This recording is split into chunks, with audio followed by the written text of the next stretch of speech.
Hello and welcome to the Vercammen Law Office Legal Podcast. We're looking at this edition on expungements and looking at the case of State versus NT, where the court held the child endangerment convictions of either a sexual or non-sexual nature were expressly excluded from expungement under the statute.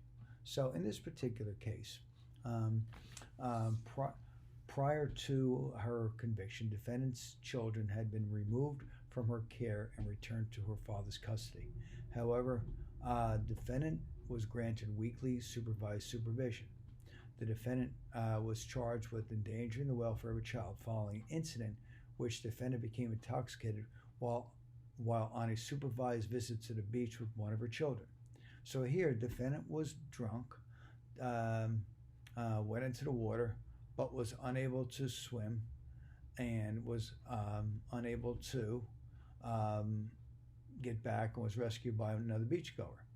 The defendant was then arrested for endangering the welfare of a child, public intoxication, and possession of an open container on a public beach.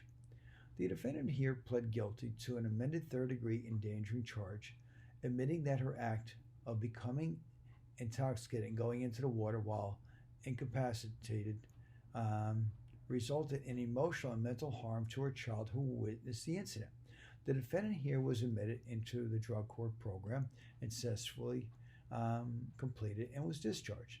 The defendant later regained custody of her children, became a sponsor at AA and Narcotics Anonymous, and obtained a real estate and insurance procurer's license, and began pursuing a degree in mental health counseling.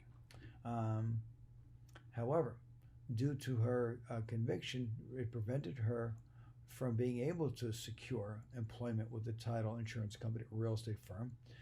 So the defendant petitioned to expunge her records relating to her endangering conviction.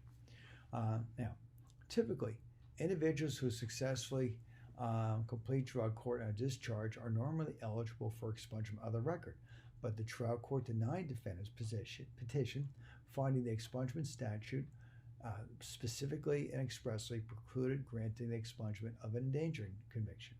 On appeal, the defendant tried to argue the trial court committed error in concluding the expungement statute precluded the expungement of non-sexual endangerment convictions.